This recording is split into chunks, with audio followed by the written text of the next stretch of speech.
Here's my take on the EU. I mean, you know what? There aren't enough up with podcasts. There aren't. Yeah, we can formulate a take. Yeah. There aren't enough podcasts, Dan, that just say it like it is. You Yeah. know? I think that's what we should Straight start doing. Yeah, straight talk. And you know what? Here's my take on the EU. Yes, everybody else just dances around the issue. Yeah, exactly. I'll tell you how it is. The person who says that proceeds to absolutely not say how it is. Yeah. What are you going to do? All right. Well, I think, Dan, our forays into the ultra-left stuff, whenever we do that, we do like a couple episodes on the ultra-left, and then we always have to bring ourselves back. We always have to read something about, something about the Second International, something about Kautsky, something about Rosa Luxemburg to kind of ground us, to re-ground ourselves, I think, back in the podcast bread and butter. And I think we're kind of doing that a little bit now. Yeah. This stuff that we read is from a relatively new journal called Clogán, and it's, hopefully I'm pronouncing that right. I don't speak Gaelic. Hopefully I am. And it's basically just like a loose collection of Irish Republicans. And I met some of these people recently, was talking to them, picked up their first issue, and just kind of thought it would be cool to, talk about republicanism, especially as it relates to Marxism. I don't know about you. I think maybe before we get into like talking about the actual essays here, I think I've always had a bit of a probably undeservedly, I've always had a bit of a knee-jerk reaction to maybe like Marxists who are like, the republic is the thing. Like, you just need to do the democratic republic. That's communism. I've always been a little bit like, what does that mean? How does this actually relate to like the social relations of society and production and economics and stuff like that? But actually, tell you what, I actually did really appreciate some of the essays in here. We didn't read the whole issue. We read a handful of the short essays, classic us. But I really appreciated the kind of like elucidation of what it means to have a kind of like socialist republicanism, as well as like a history of the concept. And I hate to say it, I might be sold. I might be sold on some of the stuff. I don't know how you feel. Interesting. Yeah, I've come away from it with a degree of skepticism, and perhaps that's just because this is a sort of first engagement with this. Obviously, there's quite a lot of discussion around republicanism in theoretical terms, but also like programmatic commitments to the workers' republic on the sort of Marxist left. Sort of like seems to be a new piece of sort of theoretical investigation that's becoming more popular on certain sections of the left that we engage with in the sort of content and the reading that we do for this podcast. So yeah, but it's something that I've never really actually sought out or tried to understand. It's something that people talk about in passing, and I feel like, oh yeah, I really want to get to that one day. But I sort of always imagined it was predicated on, I suppose, partially tactics, but also something sort of like deep-rooted investigation of the history of Marxist theory. It's deep in the Marxist law, this thing that I'm never really engaged with or understood. What is the relationship to republicanism? Is this simply a historical feature of the world that Marx inhabited, and therefore he wrote in these terms or with these ideas? And similarly, I suppose, for the people people associated with republicanism, i.e. Karl Kautsky, whether similarly that's like a historical feature of when these people were writing, or whether there's sort of more a historical, universal, theoretical basis to arguing for wanting to engage with these ideas. This is my first engagement with this stuff, and as you say, like we've read a sort of broad scattering of essays that are intentionally introductory, I feel. So this won't be the final declaration of what we think republicanism is, but I do have come away with questions and interests, and I sort of appreciated how this is like clearly a sort of broad spectrum collection of essays, in the sense that these thinkers are definitely coming from different places. Also, it's really interesting that this is a island-centric journal, so it's a sort of a political tradition that I've never really engaged with which less the few readings that we've done of James Connolly, or about James Connolly and that kind of theoretical history. So yeah, I did really enjoy this. Yeah, and I've taken it as a sort of tantalizing introduction to a future exploration, I suppose. Yeah, absolutely. I mean, I feel like the thing is I feel like republicanism as it relates to socialist politics, like it's very easy to just be a sellout if you define your socialist politics as just being a Republican. See like every like Marxist pre, 20th century that like define themselves as a Republican. And like, I'm talking about Kautsky basically, right? Like it was very easy for him to just kind of be like, oh, well, these structures are pretty cushy. You know what I mean? If it means sending loads of young workers to die, yeah, well, I got my job kind of thing. But at one point, one of the articles in here is an interview with Jerry Adams. And at one point, the old leader of Sinn Féin, and at one point, Jerry Adams basically like, he's asked, so what does republicanism mean to you? And he's just like, well, republicanism is as republicanism does, to basically say like, like, forget if it was him that said this or one of the other authors, but like, like Trump calls himself a Republican, obviously because there's a Republican Party there. Like Cromwell called himself a Republican. That's very obviously not going to be the same type of republicanism that is, like popular in like Irish Republican circles for obvious reasons. And so it's just very interesting, like trying to nail down what it means to actually be a Republican. And I feel like it's one of these terms that is just super, super slippery, even if you're someone that, find yourselves in the niches that we're in and define yourself as like a Marxist Republican. It's very easy to mean a million different things. So I think like you, I appreciated that there were loads of different, but also like, there were different perspectives in here, but they weren't necessarily talking at cross purposes. There were loads of different lineages, political lineages that people were like paying homage to and trying to like support their version of republicanism. But yeah, I mean, I guess that's just the same thing for all types of politics. So, but it speaks to the possibility of a fruitful discussion, I suppose, or like it being a live political question rather than something approached purely with dogma, But yeah, I guess the interesting thing for me, or one of the interesting starting points, I suppose, with this idea is it really is dependent on what kind of political landscape you exist in, or what kind of political circumstances exist in the polity you live in. It depends what country you live in, basically, is what I'm saying. Like, for me, like republicanism has always simply just mean, and as a British person, just meant anti-monarchism. And I've never really dug much deeper into the history of that tradition. Obviously, like I feel like in terms of like everyday political terminology, Republican means something in the United States, but also it refers to a broader tradition that goes back to the founding of that nation, kind of thing. And similarly, like Irish republicanism, rather like in some respects, if the American tradition has a sort of like colonial aspect to it, obviously the Irish one has a decolonial one. It is, I guess, all three of them are resisting monarchism in some ways, but the way that they fit into what the lived political tensions in a polity are seems really definitive. And so I guess there's that. And then also for me, something definitive of this is how much this is actually a feature of sort of like the tactical questions that come about from being a political activist in any one of these particular spaces.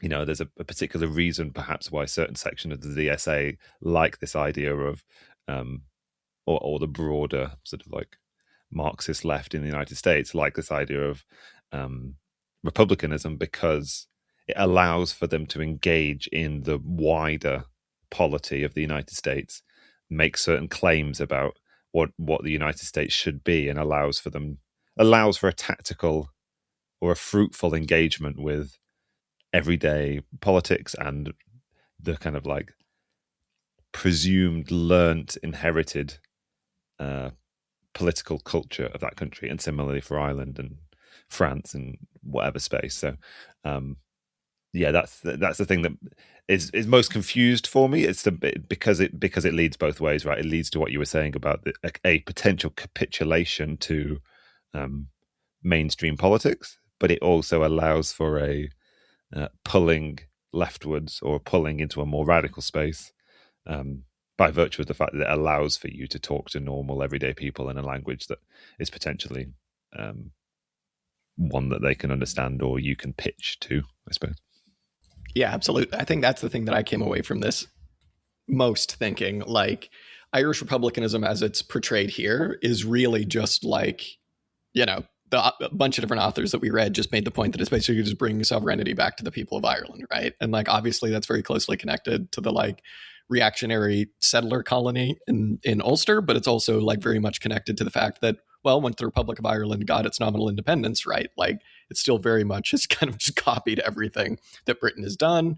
This kind of like echoes the famous quote of James Connolly where he talks about, if unless we get a socialist republic, then we're still just going to be in the shadow of the city of London, which has proved to be true, and authors in here also make the point that it's like, or the shadow of the kind of like bureaucracy of the EU or the United States, like, Ireland, because it is a bourgeois republic, still plays by these rules. But I mean, I think it's a really powerful idea to pitch republicanism and just socialism broadly as a kind of like return, like an empowerment for people, and a return to sovereignty, or maybe not a return, but like like a creation of a real sovereignty, by which they mean just giving people power back over their daily lives. And there's a reason that like the most principled socialist Republicans, especially in Ireland's history, have always recognized that plays like that's like very much interconnected with just socialism, right? Like the economic democracy of socialism. Jerry Adams talks in here. He kind of goes, seemingly like he's not wishy-washy, but he seemingly goes back and forth a little bit on like, to what extent is republicanism just a stage before socialism? Oh God, here they come. They've heard me talking. They're already taking me out. To what extent is like republicanism, a good republicanism, returning, empowering people, returning sovereignty back to the average prole and neighborhoods, and I suppose like a country, something like that, a necessary step to getting to the full real promise of real democracy, which would be socialism. And I think that's honestly like a really empowering idea. And I was kind of trying to think why I thought that, because like I always try to avoid falling into maybe like more idealist traps of like, well, if only I could just, convince people of the correct thing to do, and that thing is socialism. Like, how it's almost like, how can you trick people into becoming socialists? It's either that or it's like a type of volunteerism where it's just like, I'm just going to teach people until they understand that, this historic role that the proletariat has, and they finally fulfill it. But I think there's like a real material underpinning there for not just pitching socialism as a like, so here's how value theory works. It's about like, the dictatorship of the proletariat. It's about this, it's about that. And really just pitching it as what republicanism is portrayed as in some of these essays, which is just an empowerment of normal people and the extension of, Irish sovereignty to like neighborhoods and to average people. And then eventually that just necessarily follows into a kind of like economic republicanism that we might just call, in this context, like socialism or something like that. I think that's a really like powerful idea. And I think it's probably just using words like empowerment and, ending the kind of like alienation of like political power that everybody feels, and the powerlessness. I think that's probably like a better way to pitch these things. And so if I've taken anything from like, the essays on republicanism here, it's probably that. It's probably that like, you don't have to call it republicanism, but at its core, like socialism it's empowering people again. It's giving people political and economic power in a way that we haven't had, Mm-hmm. Yeah, I really enjoyed the sort of myriad definitions of republicanism that came from all of these sects. I guess to some extent, this sort of comes back to the distinction I was making before between Republican as a sort of like republicanism as a everyday feature of political life, and then also like theoretical, almost like a historical republicanism as a commitment to, I don't know, universal human values that would be, values that would lead to the emancipation of like human beings, and in that respect, sort of in my mind, redefining republicanism as something not moving myself away from thinking about republicanism as something that purely defined by anti-monarchism, and bringing it closer towards something that's like more defined or determined as like being about human emancipation, sort of like freedom from constraint, a right to sort of like self-determine the conditions of your own existence, and a sort of freedom from bondage or slavery or sort of like undue force upon you. And I guess in some respects, like what was really interesting is how malleable this terminology is, because like you can very easily take that to a position where it leads to a very natural criticism of capitalism or sort of modern ways of living where people are not necessarily enslaved, but they are, wage slaves, or they, by virtue of not owning capital, have to sell their labor and are forced into conditions of like relative disempowerment. So there is that. There's part of me that was like, my initial thought was, well, how does this differ from liberalism? In the broadest sense, not in the broadest sense, but like, that was my initial thought. Is how do I differentiate this from liberalism? Why are they not just arguing for liberalism? Now, maybe that's just a fundamental misunderstanding of what these terms meant initially, and obviously there's a history of the evolution of these pieces of terminology.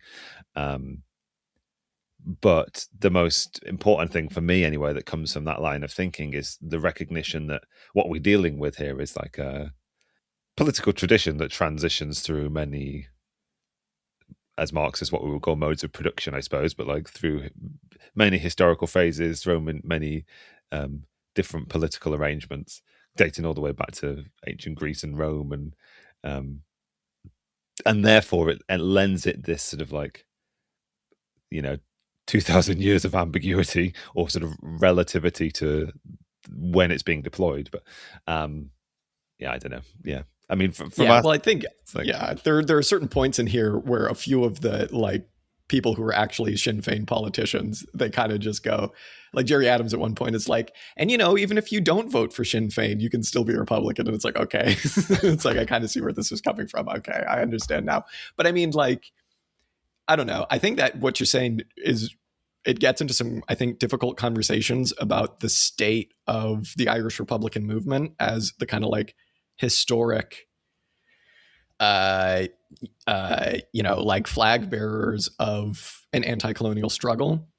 Because like there were certain ways in which some of these essays since the most recent set of by-elections kind of felt a little bit dated, because Sinn Féin did incredibly poorly. And it just showed that people weren't really interested in the like Sinn Féin line of like every now and then having a particular tailing, like particularly reactionary social policies and kind of being dragged into supporting the repeal of the abortion ban and different things like this. But it's an interesting one. It's like at one point in one of these essays, it's brought up that basically like the vast majority of Irish Republicans in like the 70s and the 80s like just were socialists. And it's like, yeah, you would expect them to be, because they're fighting an anti-colonial struggle. And when you're fighting that difficult of a struggle and you're up against like the conditions that, Irish Catholic proles, specifically in the North, like found themselves in, you're confronted with the reality of the world and you're confronted with what it would take to change it. And that it's going to be a big fight. And that kind of necessarily makes a lot of people just be like, oh yeah, it's about bringing sovereignty back. But, it's also about ending capitalism. Like, of course, how could it not be?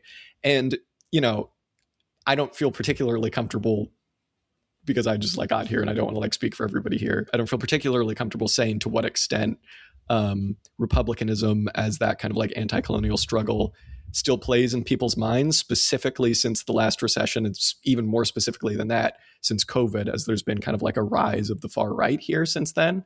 But it's obviously, I don't know.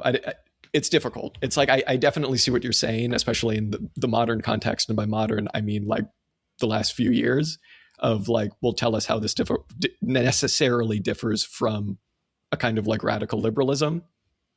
I think the period that these people are talking about, it necessarily did differ from a radical liberalism by virtue of the anti-colonial nature of the struggle. But like Sinn Féin has balked like multiple times in recent years about like what it would actually take to end the partition of Ireland.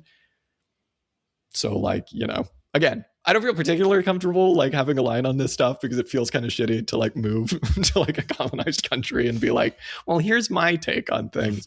But like, you know, it feels like the political landscape is changing in a way where, yeah, in a way where it feels different to the historic mission of Sinn Féin. Maybe that's what I mean. I don't know. Mm-hmm. Yeah. I mean, I don't know a huge amount about the specificity of conditions in Ireland, I suppose. I did every time I sort of like encountered this question come up in these essays, this question of like the very sort of like concrete political question of reuniting Ireland. I guess as somebody not living in Ireland, part of that sort of political tradition, it was almost the thing that interests me least, in the sense that like I'm interested in the theoretical and I'm interested in the tactical. And I don't know whether in this piece, whether you felt like the tactical necessity of unification, sort of how that was presented, I suppose, except as in the broad tradition of decolonizing Irish politics, which is still sort of defined in various different ways by the impact and influence of Great Britain and the Parliament in London. That's more significant to the counties in the north of Ireland, but one of the sort of like more Irish inclined historical texts in this was talking about how for a very long time the government of Ireland sort of like tailed in a lot of ways the lead of the Parliament in London and the government in London, and that sort of political structure is also very definitive of how the Irish political structure, in terms of how its government is organised, came itself to be organised, if that makes sense. They've modelled themselves on Great Britain. So yeah, it is. I will say, just having moved here from England, it is crazy how many things are just like exactly the same. It's like I've got to study for a driving test at the moment because I can't just swap over my American license, which is really annoying. And it's like all of the shit is exactly the same as England. It's all clearly modeled in the same way as it is after England. RTE is basically BBC. It's like all of these little things are just like, oh, all of these structures just developed, you know, necessarily like in lockstep with Britain. I mean, yeah, I don't know how much we need to touch on the actual like 32 county stuff as, you know, people who aren't actually Irish. But I will say, what I will say, though, I hate it whenever people do that. Acknowledge that they shouldn't be doing something and then immediately just start doing it. But what I will say, though, is... It's a very strong caveat that you shouldn't, you know. Yes, but here I go. It's quite an impactful caveat. I really shouldn't talk about this, but, you know. Yeah, but having said that... That said, I think it's important. It's not. You're not being flippant.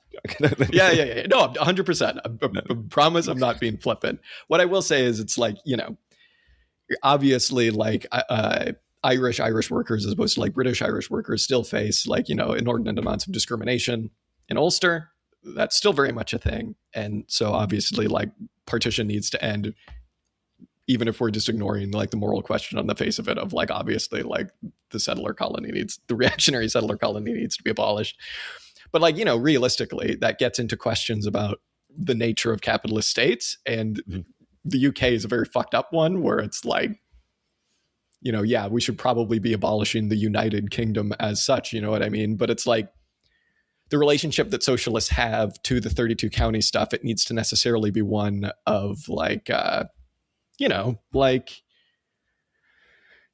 of just building a workers' republic as it, and that being like the means and the ends, right? Like, I don't really know how to kind of like clarify what I'm saying, but it's like, you know, it should be the same goal everywhere, I suppose. But it also gets into a question of like, okay, we established a 32 county socialist republic. and then are just like immediately invaded by every capitalist country on the planet. You know what I mean? It's like, Well, it's a tricky the thing. same And so I problem guess, faced by us all, isn't it? yeah, exactly. That's exactly what I was going to say. It's like, that's a problem faced by literally everybody. So, yeah. But one thing I will say, to touch on the Jerry Adams interview again, I was just really taken from it because it's like, I don't know. Here I go again. I don't know loads about Jerry Adams, but having said that, he doesn't seem like someone, at least in this interview, that is like up all night reading his value theory, right? And I mean this as like the utmost compliment, because he just seems like someone that's very principled and obviously was like a revolutionary leader for a very long time. And for him, you just see this necessary connection between an anti-imperialist struggle and socialism. It's like, well, if we're returning, this is like what I was saying about how like every Irish Republican for several decades just necessarily was a socialist.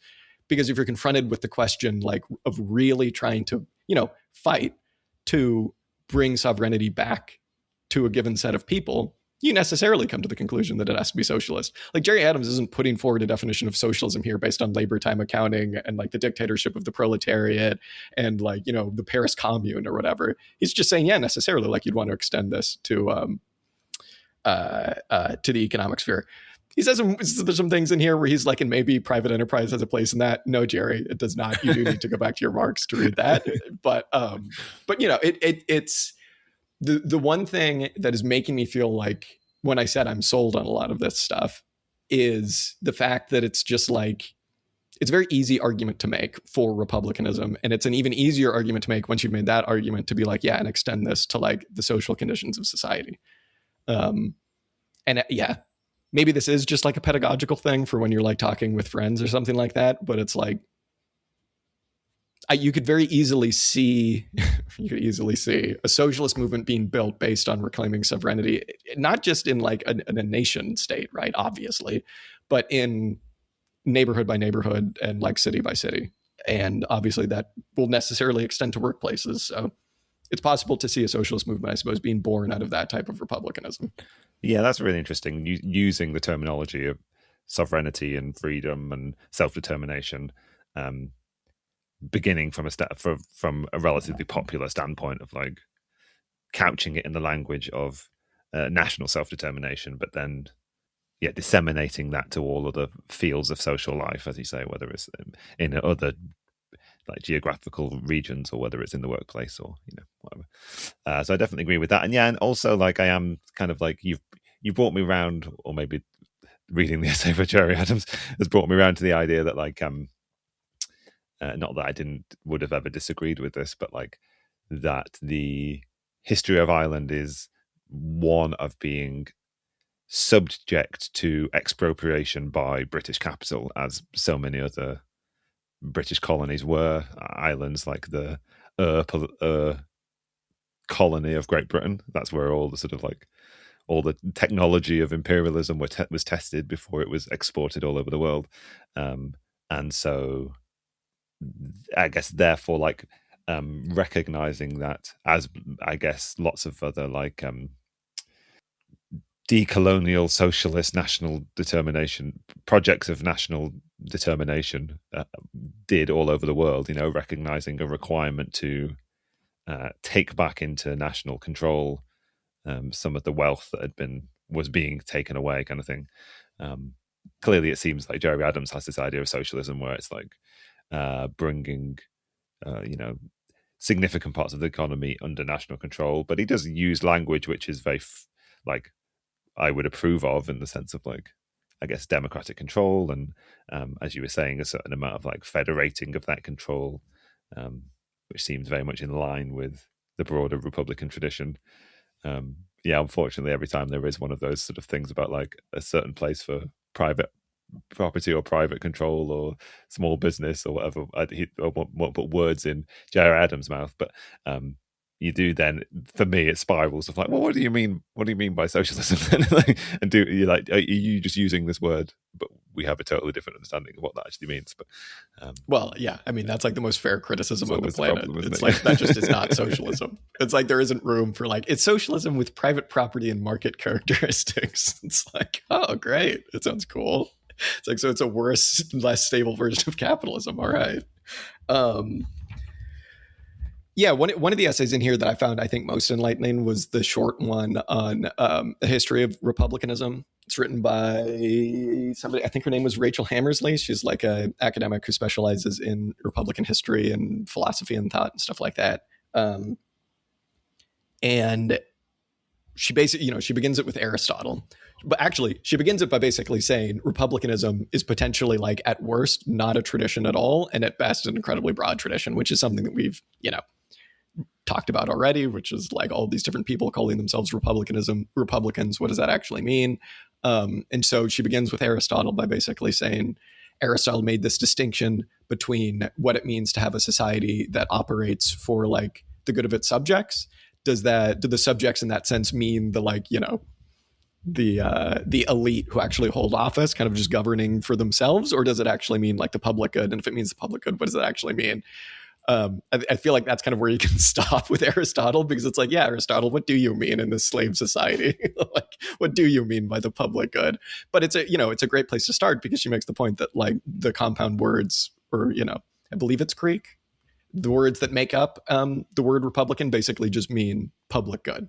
And so, that's like the easiest thing in the world for different political traditions to kind of come and appropriate and make their own, as you can see in the United States, as you can see elsewhere.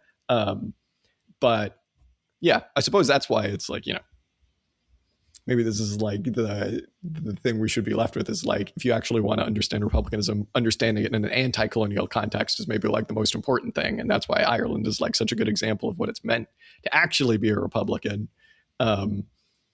But yeah, the long history of the term Republican is very funny, because, as she says, it's like potentially not really actually a tradition if you want to like nail it down for the last 2,500 years. Yeah. But what survives with any degree of consistency over 2,000 years, yeah, I mean, the just to speak to the ambiguity of that term, like at that time in ancient Greece when they were theorizing about these things, the question, as you were saying, then becomes like, how do we define, or who do we put in charge of furthering the public good? And for the Greeks, it could be like a monarch. It could be a sovereign ruler, or it could be like a special council of experts. I suppose it just sort of like becomes a theoretical, almost like a non-political question of like, then we can discuss broad theories of virtue and the common good or whatever. But you're like, it's good that we start there, partly because to sort of emphasize the historical flexibility of the terminology, I suppose. But then it does like sort of, that brings us into the portions of that essay, but also essays about that are in here about Marx's engagement with this terminology, and also the sort of the Kautsky commitment to the idea of republicanism as well, because what you really have to engage is the history of this terminology, how it was sort of adopted by people in the sort of like proto-capitalist, pre-modern, proto-modern era of now trying to find new political language for the sort of new environment that they were living in. So it's sort of in this phase of history where it becomes very heavily defined by opposition to monarchical rule. But I suppose it's also quite interesting in the sense that what you're getting is a sort of like a realignment of classes, a realignment of social power, a realignment of like economic class power.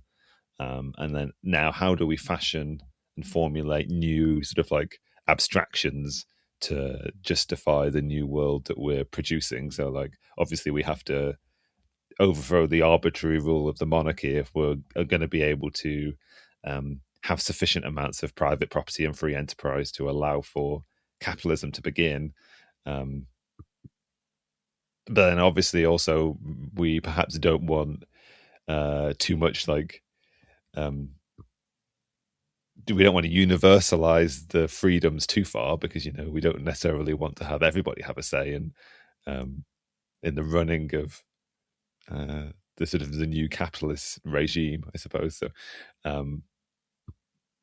I guess that's where we get to in the beginning, in the middle of the 19th century, is this sort of like, now it becomes a really heavily contested thing, partly because the sort of like the new rising theoretical framework of capitalism has sold us on the idea of the necessity of freedom, but then freedom from whom, and freedom for whom, and freedom in what spheres, what spaces are we going to have freedom, and in what ways are we not going to have freedom? Yeah, I guess the reason why I think it's important to talk about this tradition is to once again put it in a kind of like specific theoretical framework. You know, there's a reason why Marx decided to first be a Republican or be a liberal or whatever, define his politics in that way, because he was in a particular tradition, and then sort of encounter socialism and find a way of merging these ideas, which was one of the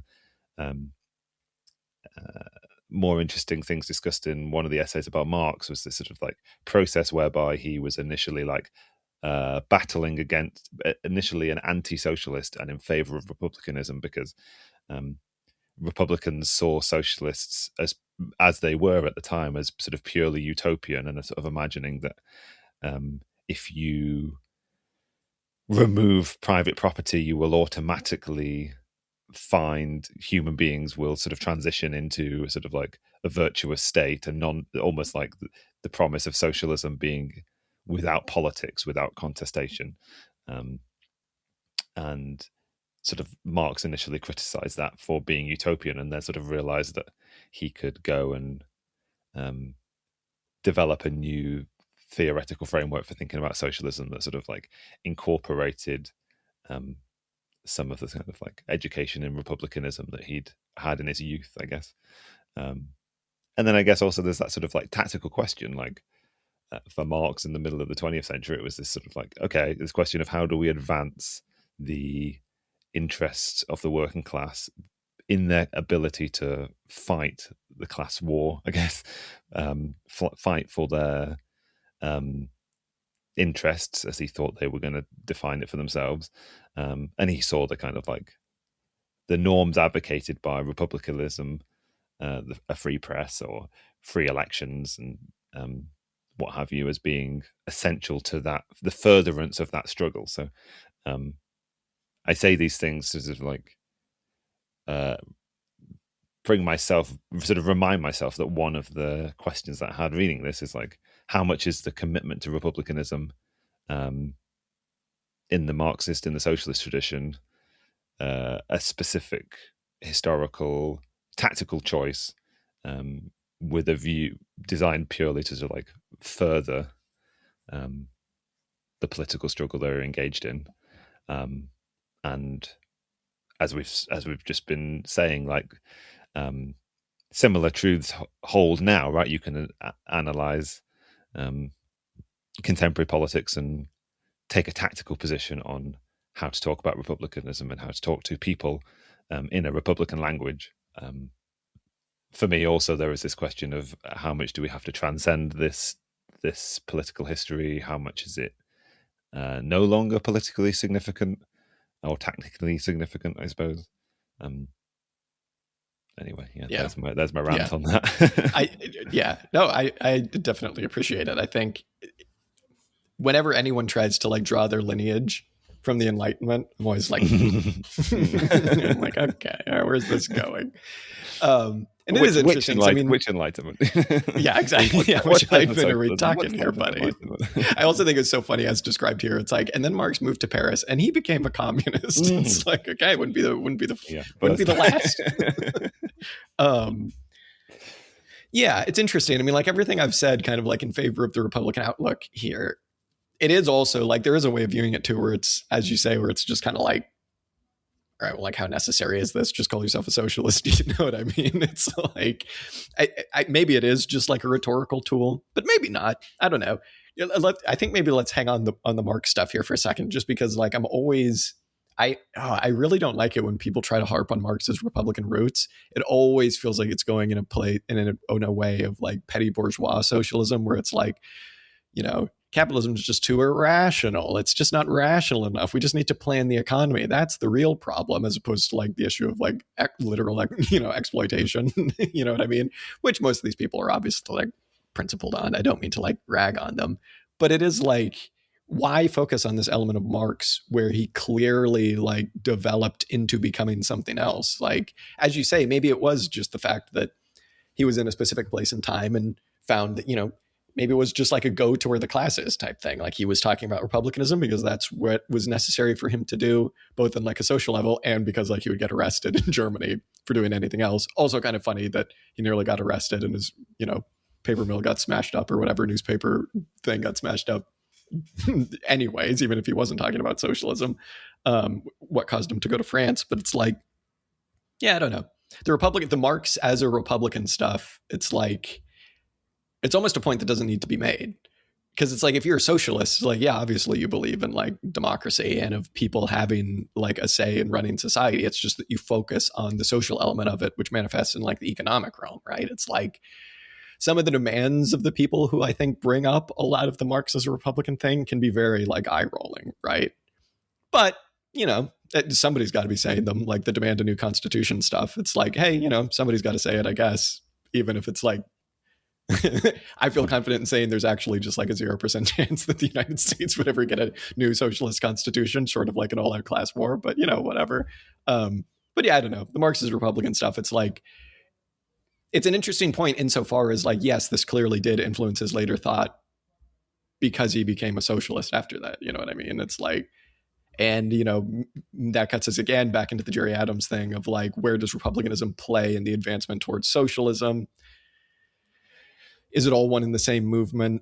Do you need this step? Do you have to have this step? Is this step just necessarily going to see itself subsumed back into capitalism if you don't actually focus on what does matter, which is the social relations of society and the like economic element of it?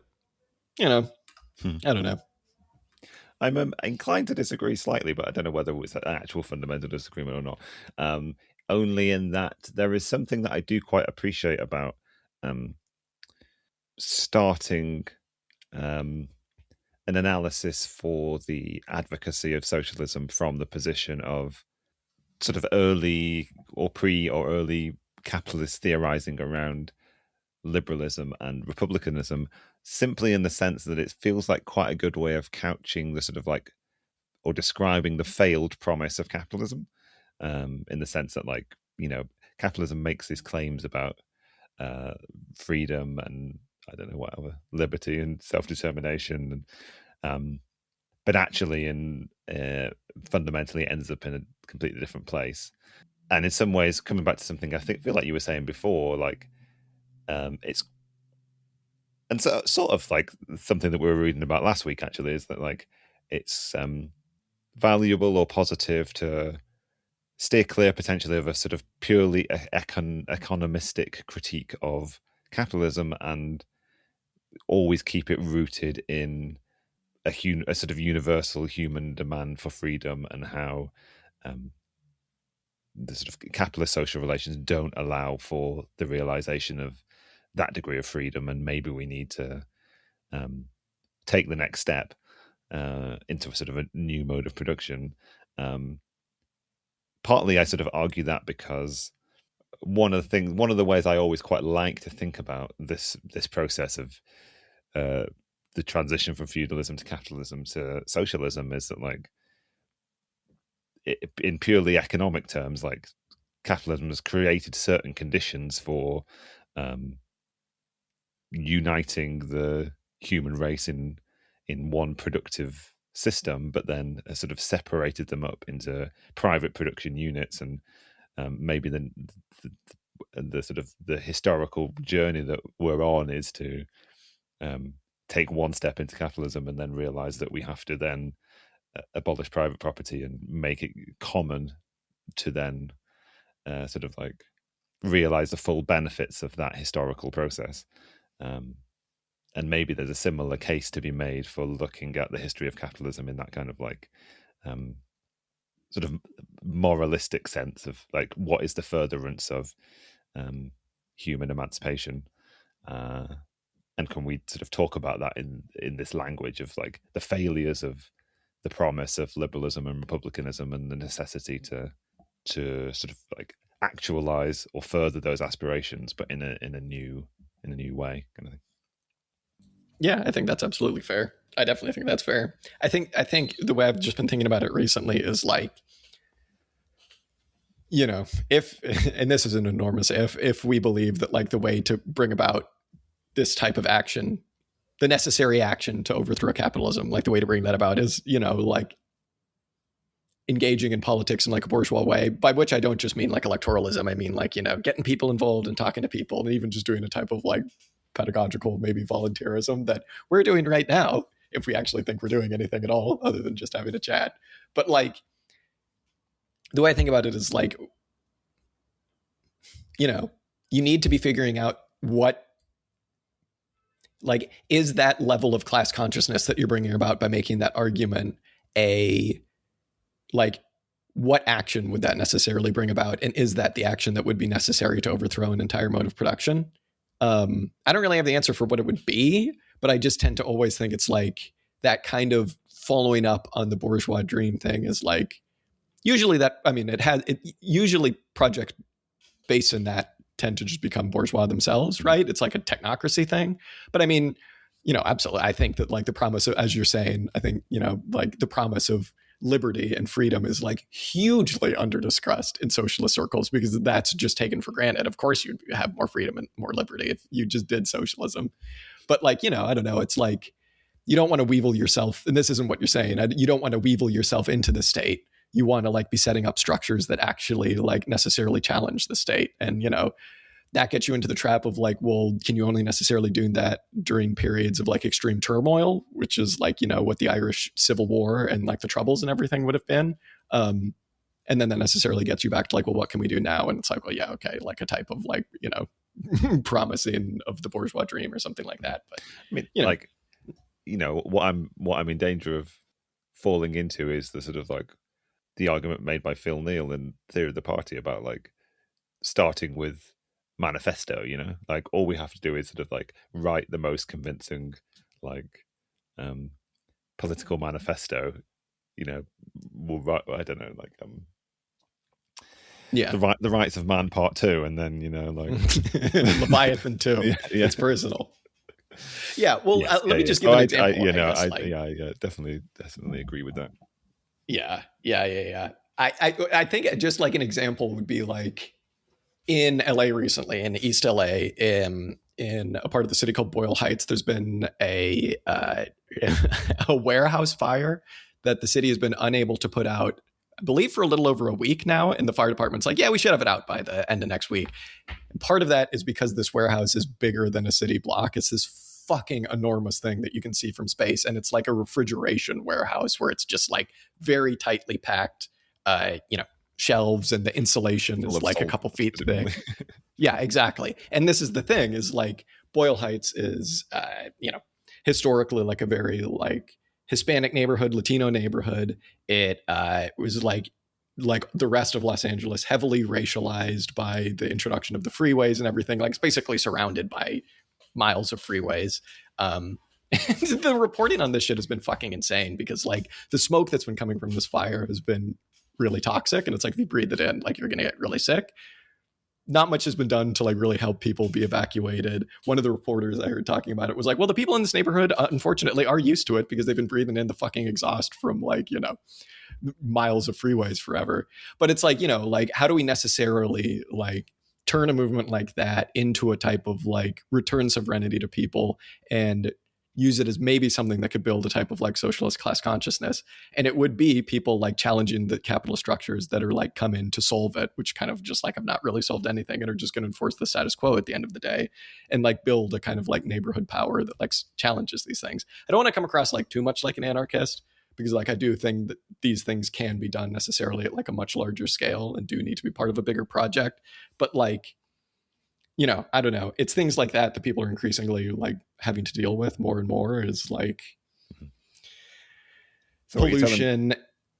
Oh, go ahead. What you're telling me is like people don't need to read Montesquieu to know that like capitalism is Yeah, shit. exactly. You know, Yeah, exactly. the warehouse at the end of their street's been burning for a month. You know, it's like Yeah, exactly. Exactly. But I mean, it's more so than that. It's like, well, what does it mean to actually have an, what does it mean to undertake an action that furthers the struggle for socialism? And it doesn't necessarily mean that everybody agrees on the same set of principles for a 32 county Irish Republic. You know what I'm saying? Maybe that is part of it. I would certainly like to see that one day. I would certainly like to see that sooner rather than later. But like, I don't know. Maybe what I'm taking from this set of essays is like, I really do find the kind of like return of the empowerment of the average people to reclaim political and, you know, eventually like economic power. That version of republicanism I find incredibly compelling. But I would also maybe just call that socialism. Like, yeah, but if you're looking for the most expeditious language to talk to people about these ideas in, like, no reason not to start with a language that they're familiar with. Yeah, exactly. Yeah. What did you make on the essay about Karl Kautsky? It was very short. We were just saying right before this, we need the person that wrote that we actually need to like engage with a lot of the writing on Kautsky's like progressive republicanism one day, as opposed to like a several page thing. But what'd you think? I can't actually remember what was said, other than like a sort of feeling that, or feeding into a feeling that I had that like, I mean, I suppose that I guess like interesting that he was one of the first people to start sort of like, or somebody who could popularize the idea of demythologizing what republicanism meant and sort of like taking that language and merging it with an argument for socialism. Interesting to look at his trajectory and see that he ended up in the position of arguing that like the Weimar Republic was actually like on the way to being a worker state. I mean, it's in some ways reminds me of, you know, the quote that you were referring to in the Jerry Adams interview, where he's talking about republicanism as a stepping stone towards socialism, and that like you could maybe I guess you end up blurring the two pieces of terminology and recognizing one for the other. Yeah, I don't know. You know, you might. Well, you certainly do if you're somebody like Adams or Kautsky, who is like, you know, value theory, who needs it? You can have private property and socialism. Like, yeah, of course. I do think it's also funny, something that truncated that essay. It was like, and Kautsky was good, and then he was very bad. It's like, oh, okay. It's like, yeah. I will say the people who are like books to know what yeah, exactly. Which is fair enough, you know. I mean, yeah, of course. Yeah. I will say people who like define their politics on Kautsky or Babel or something like that. It's like, first of all, you don't have to define, I know I say this as somebody that calls themselves a Marxist. You don't have to like define yourself based on like what one person thought. And you definitely don't have to pick somebody like that who just wound up like maybe being a bit of a piece of shit and showing why like that type of republicanism potentially is like not the way to go. What are you going to do? Last thing, I just wanted to briefly touch on some of the discussions they had here about the EU. Not again to have like a take on the EU or whatever, but more so to just basically talk about the situation that Ireland has found itself in when it's never really developed any kind of large scale industry here. And it's very interesting because basically, like one of the last articles in here, they just kind of talk about how Ireland necessarily finds itself dominated by the City of London, necessarily finds itself dominated, you know, by America, NATO, as well as the EU, basically because it doesn't have much production capacity and it kind of just has to, you know, Celtic Tiger stuff did have some productive capacity building there, not a whole lot of industry, and then, you know, like a lot of the wealth that has flown into Ireland in like recent decades has been basically just because it's like a tax haven, you know what I'm saying? So it's like, it raises interesting questions, I would say, not so much about, you know, the alienation of power from these supranational entities, but more so just about like what it means to actually build a socialist project. And, you know, we've spoken about this before about like, if you're trying to do like a social democracy thing, there are very clearly going to be two distinct phases if you're even remotely successful. One of those is going to be everything that you can do and promise to build a movement without breaking the rules of the game. And then there's the moment where you break the rules of the game and everybody is suddenly against you in the capitalist world, right? And the idea of relocalizing industry is an interesting one, because that's obviously been like one of the promises of the MAGA movement, which has failed spectacularly. It also just goes to show that you kind of can't really do that in places where industry has fled or just never really been established. But it still raises interesting questions about like when that 32 county socialist republic comes, like, well, what does that actually mean if you don't have the capacity to kind of like support yourself, you know? So it's an interesting one. It's like, again, you can't really build that kind of capacity, I don't feel like, without massively breaking the rules of the game. But then if you do, where are you going to get everything from? It's a globalized economy. You need an international revolution. Like, there you go. Great. Yeah, of the essays that I read on the occasion that the European Union came up, it kind of reminded me, or it made me very aware of a potential critique that I was feeling toward this argument for republicanism, in the sense that it's quite hard to differentiate arguments around republicanism from a privileging of the citizenry. Like, you've got to be a citizen of a particular nation to have these particular rights. You've got to exist or be born. I mean, Jerry Adams very laudably saying that, like, you have to live, if you live in Ireland, you get to be Irish and benefit from the freedoms that he wants to advocate for Irish people. It's not a like exclusionary racist project, but it does sort of raises the very obvious question that I'm not saying that this is a knockdown critique, because you can't solve like border regimes, like whatever. But the question of the EU does raise the question of, like, are you in danger of mistaking the European Union for internationalism if you build your politics around building a particular type of national-based Republican socialist regime?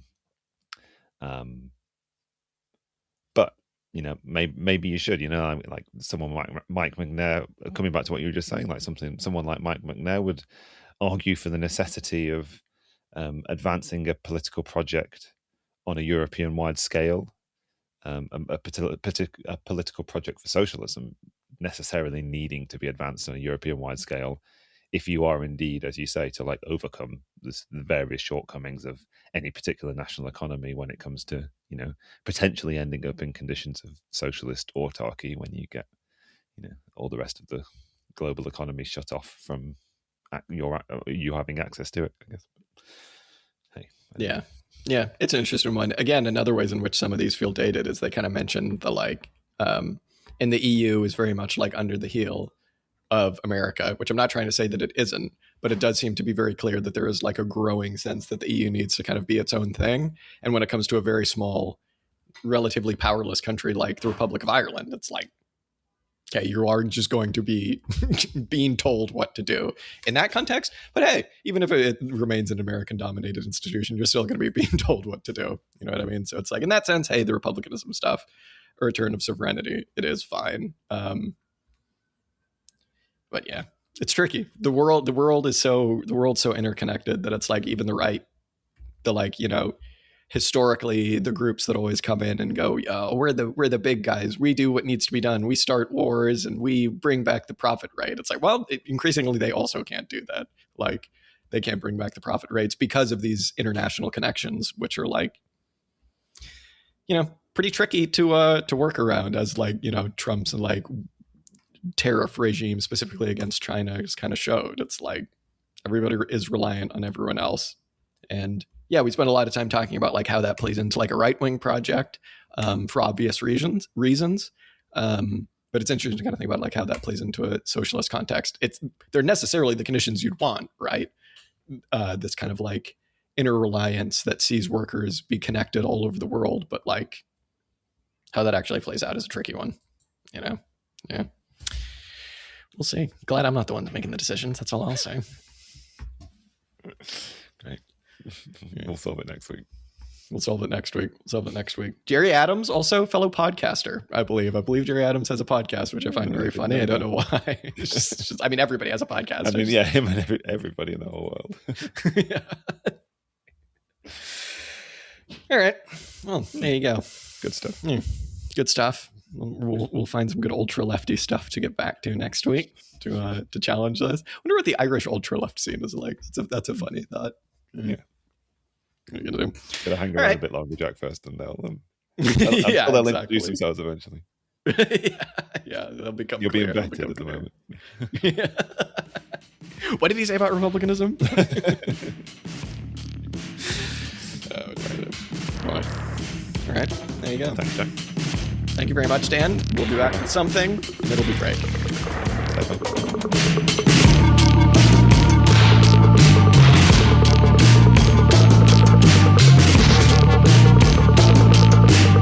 Hey everybody, Jack here. Thank you so much for listening to this week's episode. The song that you heard on this episode is Music to Kill Bad People To by King Gizzard and the Lizard Wizard. You can go ahead and check this song out much more on their Bandcamp at kinggizzard.bandcamp.com. If you want to go ahead and get in touch with us, chat shit, tell us that we're wrong, whatever you want to do, you can go ahead and do that at auxiliarystatements@gmail.com. You can just send us a message there, or you can get in touch with us on Twitter, on Discord, on Instagram. You're a smart person, you can find these places. We got a YouTube, we post stuff there as well. Sometimes we stream. Thank you so much for listening. Till next time.